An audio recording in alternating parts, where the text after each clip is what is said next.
We saw the Blaney gold mine. I know you tried to overturn that ban in Parliament. There'll be legal action now, but it's Indigenous people, other Indigenous groups who are arcing up about this, calling out what they say is a fabricated cultural heritage claim because they want their heritage respected, not used or exaggerated or indeed fabricated to prevent developments. That's exactly right, Chris. And this is the problem with political correctness, grandstanding, virtue signalling.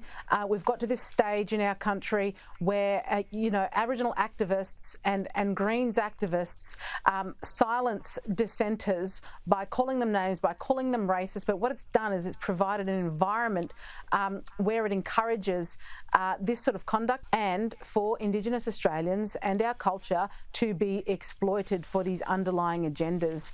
The people of Orange, the Orange Land Council, have spoken. Tanya Plibersek doesn't want to listen to them. We've put it to the government to defund the Environmental Defenders Office. They're not listening to a thing. They're encouraging and supporting this kind of conduct. Well, this is the problem. You've got to have proper assessment of these claims and proper analysis and interrogation of them by governments in the end. Now, my background on this goes all the way back to the 1990s and the so-called secret women's business of Hindmarsh Island. I helped expose that. It brought on a royal commission that exposed the fabrication and the bridge ended up being built. But you'd think politicians would learn, but it seems here with the Blaney gold mine and even with this Barossa gas project, while legal avenues have overturned it, where have governments been in terms of making sure these claims are properly assessed? Well, they have utterly shirked their responsibility to ensure that the proper processes have been undertaken in order for these projects to go ahead. And as a result of that, these projects have been stalled, they've been held up, they've been brought to an end. So it's not just the Indigenous people from this area who want economic independence, but it is the broader community that suffers as a result. It is our economy that suffers as a result. I mean, Blaney Gold Mine is one thing and it's terrible what's occurred there, but in the Northern Territory, in the Barossa project, we are talking about the worst economy in the country. We're talking about the most marginalised Indigenous Australians, and this government has absolutely not taken any responsibility. In fact, they've done a complete disservice to those people and to Australians in making sure that the proper processes, have been followed. They need to go. They need to go at the next federal election. I'm sorry.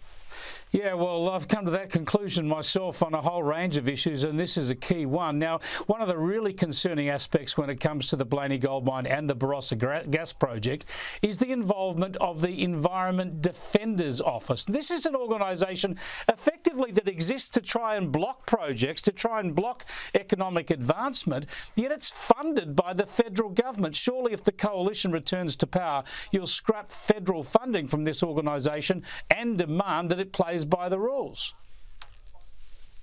Oh, look, absolutely will we scrap funding for the Environmental Defenders Office. I mean, I think we need to be considering applying penalties to this kind of conduct going forward.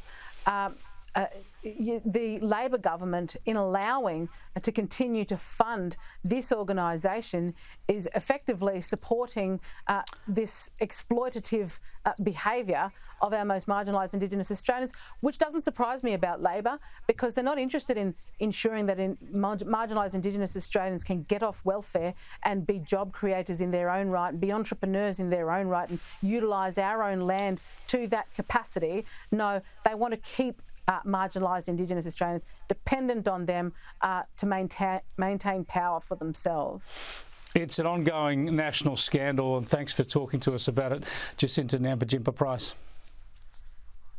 Thanks for having me.